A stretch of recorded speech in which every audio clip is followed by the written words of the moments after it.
മാന്യ സദസ്സിന് വിനീതമായ നമസ്കാരം.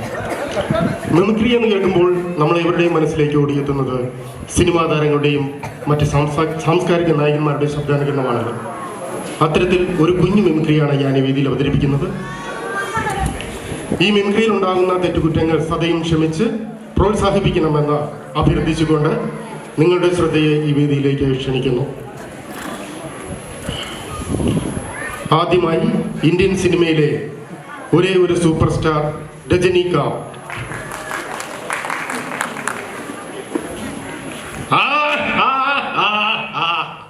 கண்ணா பண்ணிங்கதா கூட்டமா வரும், ஆனா சிங்களாதா வரும். தமிழ் படத்துலங்க மறுகு வச்சுக்கிட்டு மீசையை முறுக்கிக்கிட்டு லுங்கி கட்டிக்கிட்டு நம்பியாரு ஹே கபாலி அப்படி சொன்ன உடனே கொஞ்சம் சொல்லுங்க சும்மா அப்படி வந்து நிற்பாரு. அந்த மாதிரி கபாலி நினைச்சியாடா, கபாலிடா.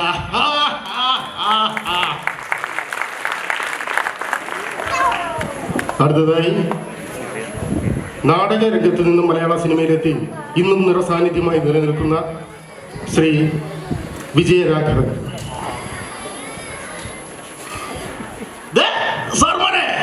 ഒരു കാലത്ത് അങ്ങ് ഡൽഹിന്നും ബോംബെന്നും സ്പിരിറ്റിന്റെയും മയക്കുമരുന്നിന്റെയും ഒരു കുത്തൊഴുക്കായിരുന്നില്ല ഇങ്ങോട്ട്. സ്വജാതിയല്ലേ എന്ന് കരുതി വിടാന്ന് വെച്ചപ്പോ എവനൊക്കെ അങ്ങ് ചെത്തിക്കളയുന്ന കള്ളപ്പുള്ളന്മാര്.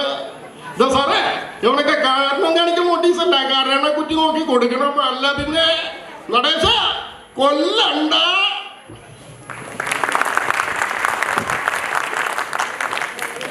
അടുത്തതായി കേന്ദ്ര കർഷക മന്ത്രാലയത്തിന്റെ അഡ്വർടൈസ്മെന്റിന്റെ ഒരു മലയാള പരിഭാഷ കേൾക്കാം.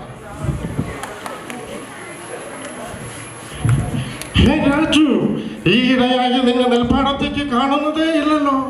ഗോപാല, കേന്ദ്ര സർക്കാർ കർഷകർക്കായി അണിയിച്ചൊരുക്കിയിരിക്കുന്ന കർഷക ബന്ധു കാർഡ് വാങ്ങാൻ പോയതാണ് ഞാൻ. ഓഹോ, അങ്ങനെയോ? ഇതുകൊണ്ട് എന്താണ് പ്രയോജനം? ഗോപാല, ടോൾ ഫ്രീ നമ്പറായ 743255 എന്ന നമ്പറിലേക്ക് ഡയൽ ചെയ്യൂ. അപ്പോഴറിയാം വിശദമായ വിവരങ്ങൾ. ഓഹോ, അങ്ങനെയോ?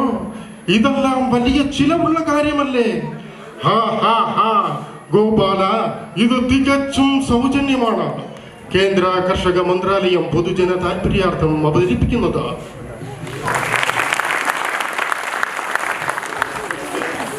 മലയാള സിനിമയിലെ young super star, youth icon DQ Dulquer Salman.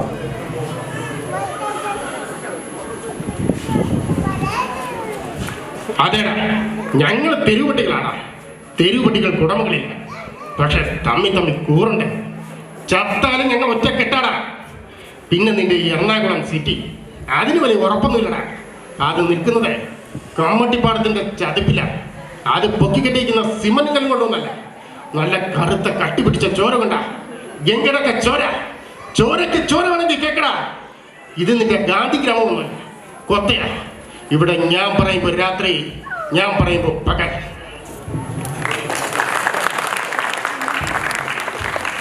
അടുത്തതായി കോഴിക്കോട് ശൈലിയിലൂടെ മലയാള സിനിമയിലെത്തി ഈ അടുത്ത കാലത്ത് നമ്മെ വിട്ടുപോയ ശ്രീ മാമുക്കോയ.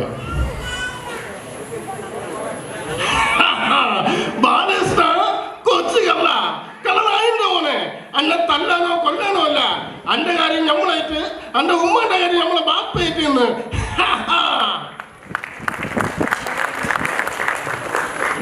അടുത്തതായി ജനാർദ്ദനൻ.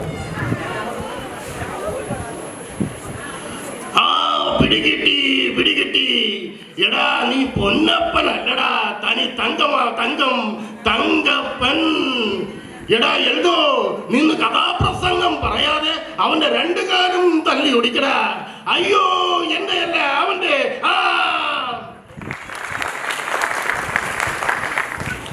അടുത്തതായി യുവതാരം ഇന്ദ്രജിത്ത്. തനിക്കെന്ന് മനസ്സിലായ? എങ്ങനെ മനസ്സിലാകാനാ? തന്റെ പരാക്രമത്തിൽ ചത്തില്ലേ? അതാരാണെന്നറിയാമോ? അതെന്റെ അപ്പൻ. തനിക്കറിയാമോ? അപ്പൻ ചത്തതി പിന്നെ ഞങ്ങൾ പട്ടിണിയായിരുന്നു. പട്ടിണി എന്ന് വെച്ചാൽ മുഴുപട്ടിണി. അത് സഹിക്കാൻ പറ്റാതെ എൻ്റെ അമ്മ ഒരു വരുത്തനോട് പൊറുതിക്ക് പോയി. എന്നിട്ടും ഞാനിതൊരു വിട്ട് പോയില്ല. എന്തിനാണെന്നറിയാമോ? തൻ്റെ മുന്നിൽ ഇതുപോലെ വന്ന് നിൽക്കാൻ. വള്ളത്തിൽ നിന്ന് മീൻ മാരിയും തമ്മി തല്ലിയും ഞാൻ ഇങ്ങോട്ട് വളർന്നു. ഞാൻ വളരുന്നതോടൊപ്പം എന്നെ കുറുമ്പ് അങ്ങോട്ട് വളർന്നു. എന്നെ ഇപ്പോൾ വിളിക്കുന്നത് കൊമ്പങ്കുമാരാണ്. അതുകൊണ്ട് എന്നോട് കളിക്കുന്നതൊക്കെ സൂക്ഷിച്ചൊക്കെ വേണം. ആ ചെല്ല് ചെല്ല്, വട്ടപ്പേര് പറയണം. ഓ മീശ മാധവൻ, നാളെ നമ്മൾ തമ്മിൽ കാണുമ്പോൾ ആ മീശ അവിടെ ഉണ്ടാവാൻ പാടില്ല. വടിച്ചിട്ട് വരണം, ക്ലീൻ ഷേവ്. മനസ്സിലാവണം.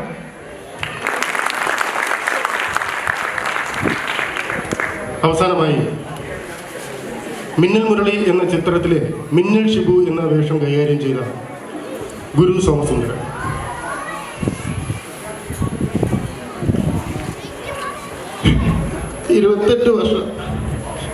ഇരുപത്തെട്ട് വർഷത്തെ കാത്തിരിപ്പ്.